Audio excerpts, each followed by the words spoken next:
es muy similar a un for, pero a diferencia de iterar sobre un rango como el primer for o una consulta como un select asterisco cualquier cosa, este itera sobre un arreglo. ¿Ya? El arreglo va especificado aquí, ya van a ver un ejemplo. El target es lo que hemos visto hasta la fecha. El target es siempre la variable en la que se va a grabar sus resultados. Statements, la parte que corresponde al cuerpo del for each, y slice, que es la parte más complicada. Entonces, si ustedes utilizan slice con 0 o sin slice, lo que va a pasar cuando ustedes iteren con ese bucle es que va a tomar elemento por elemento. Entonces, si ustedes, por ejemplo,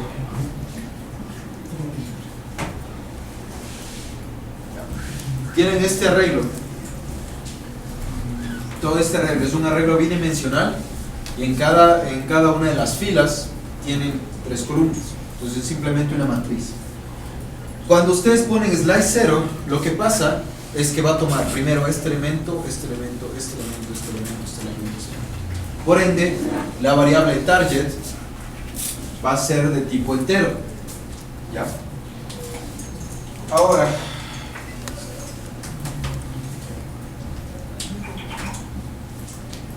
hay que tomar en cuenta que la variable target, cada vez que itera, se va a asignar un valor. En caso del arreglo, cada vez que itera va a tener el primer valor del arreglo, el segundo valor del arreglo, el tercero, cuarto, quinto.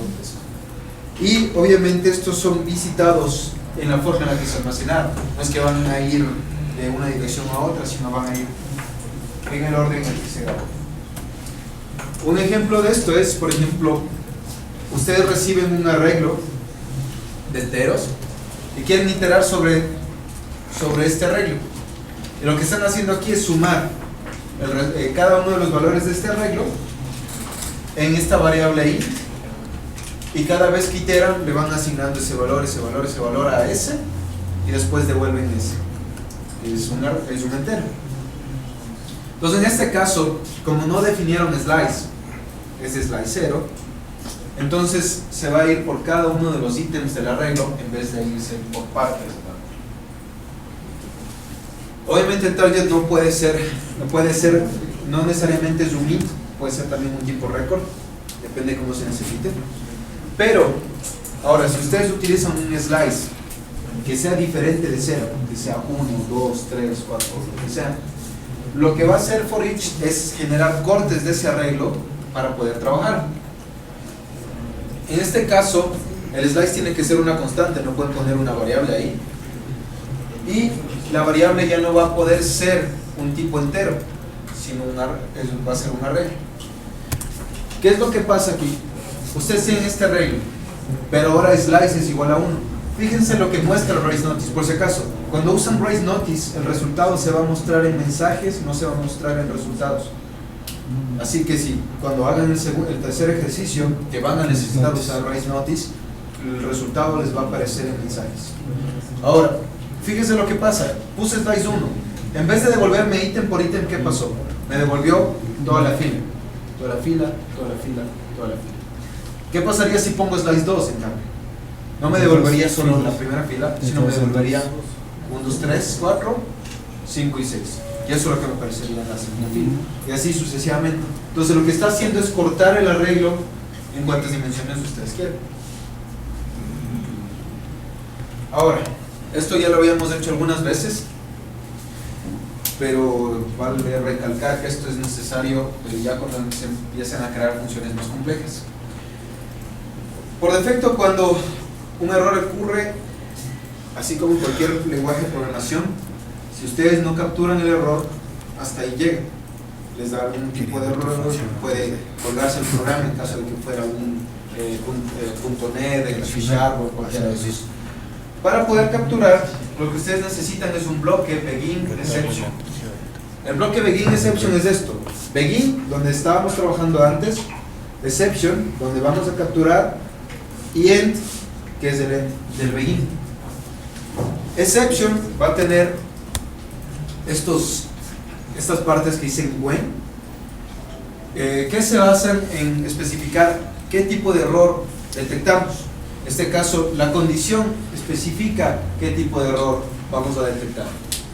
Y después del then lo que ponen es simplemente, no sé, cuando detecten un error, lancen un mensaje de error o simplemente busquen la manera de solucionar el error de alguna manera. Ya. Ahora, ¿cómo funciona? Normalmente, si ustedes tienen sentencias en la parte de begin y no hay ningún error, entonces pasa automáticamente al end y no ha pasado nada. Pero si es que un error ocurre, va a pasar por cada una de las cláusulas when a verificar si encuentra alguno de esos errores. Y si calza en uno de ellos, se va a ejecutar las sentencias dentro del when y después va a pasar al end. Hay varias condiciones que se pueden detectar. Una lista extensa está en este link, si es que llegaran a necesitar. Y obviamente no hay solo condiciones simples, hay condiciones que cumplen categorías y que pueden abarcar varias condiciones. Por ejemplo, others. Others es una categoría para prácticamente cualquier error, a excepción de query cancel, que obviamente quiere decir cuando la consulta se canceló, y hacer failure cuando ustedes específicamente le hacen fallar a la función. Obviamente, cuando ustedes ponen when, tienen que aquí especificar el tipo de error que encuentran. En este caso, por ejemplo, division by zero, que es el que van a necesitar ustedes para el ejercicio. Pero, si es que ustedes no quieren utilizar una constante, lo que pueden hacer es representarlo con el código de error. Estos son exactamente lo mismo. La diferencia es que con SQL State ustedes tienen que poner el código del error para poder error. Estoy seguro que nadie va a usar eso, pero es posible. Cuando algún tipo de algún tipo de error no es detectado o simplemente el sistema no entiende qué está pasando, lo que puede pasar es que pueden ustedes detectarle con otro exception dentro de este. ¿A qué me refiero esto? Supónganse que ustedes tienen un division by zero. Se saltó esta excepción y ustedes empiezan a escribir alguna otra cosa dentro de las sentencias del when.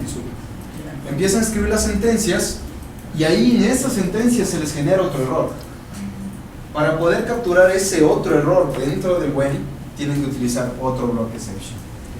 Esto dudo mucho que les suceda, no al menos en nuestros ejercicios, pero es posible. Ahora, ustedes saben el concepto de una transacción, ¿cierto? ¿O no? Una transacción lo que hace es, empiezas la transacción, haces cualquier cambio, si es que llega a fallar se hace un rollback y si es que se llega a ejecutar, pues en buena hora se mantiene en el estado correcto. Cuando ustedes crean una función, y esta es una de las principales ventajas de crear una función, es que esto también sucede, pero sin que ustedes pongan absolutamente nada.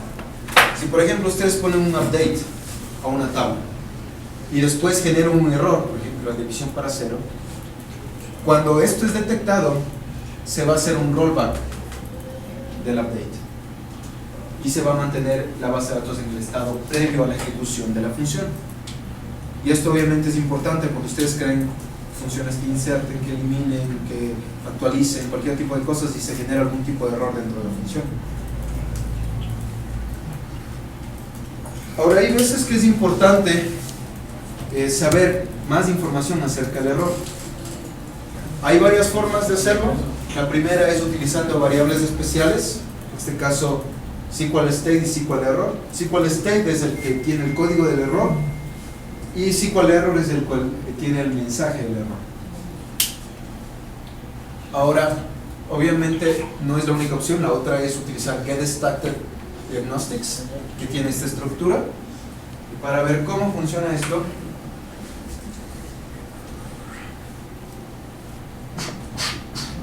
podemos utilizarlo de esta manera. GetStarted Diagnostics, una variable que sea de tipo texto y un identificador de lo que necesitamos. Por ejemplo, en este caso es el mensaje de texto, el detalle de la excepción, la pista de la excepción. ¿De dónde sacan ese tipo de constantes? De esta lista. Esta es la lista que soporta el GetStarted Diagnostics. Entonces, ustedes tienen toda esta lista en las cuales ustedes pueden encontrar lo más importante. ¿Qué es lo más importante? Por ejemplo, saber cuál es la columna que generó el error, si hubo algún constraint que no se cumplió, el mensaje de texto, la tabla en la que no encontró el error, cosas por el estilo. Ahora, si en vez de ver más información de la del error, lo que quieren es encontrar más información acerca de la ejecución en ese momento, pueden utilizar, en vez de getCurrent Diagnostics, con la misma estructura, pero la única diferencia es que no pueden utilizar, solo pueden utilizar un ítem, que es el pgContext.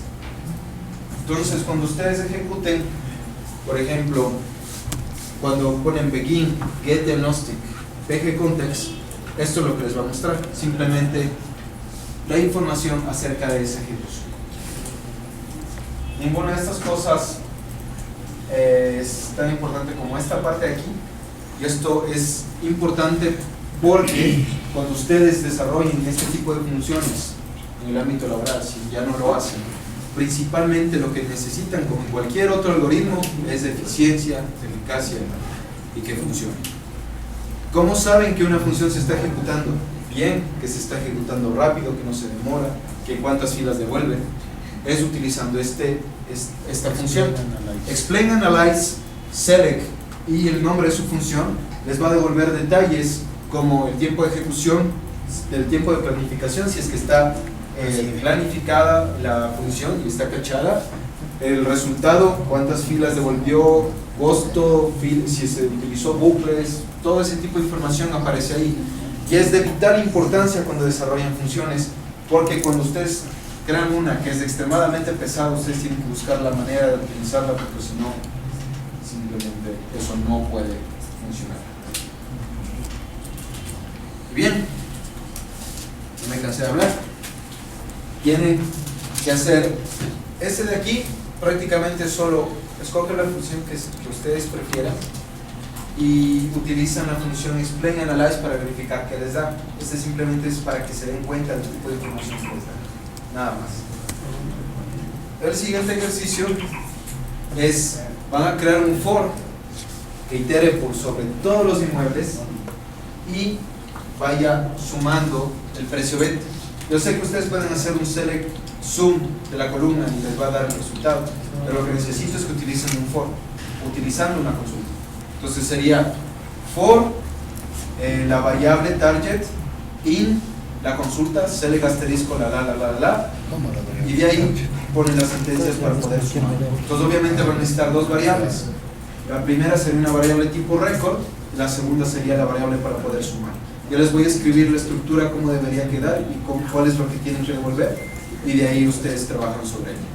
Y la segunda es basándose en lo de hoy día, creo que es en la diapositiva 7, hay un ejemplo bastante claro de lo que hay que hacer. Es utilizando este arreglo de aquí, deben crear una función for each que vaya dividiendo los números 9, 2, 15, 4, 18, 0, 21, 4. Obviamente, cuando llega al 18, 0, va a aceptar una excepción, entonces tienen que detectarla usando exception. Eso es lo que tienen que hacer.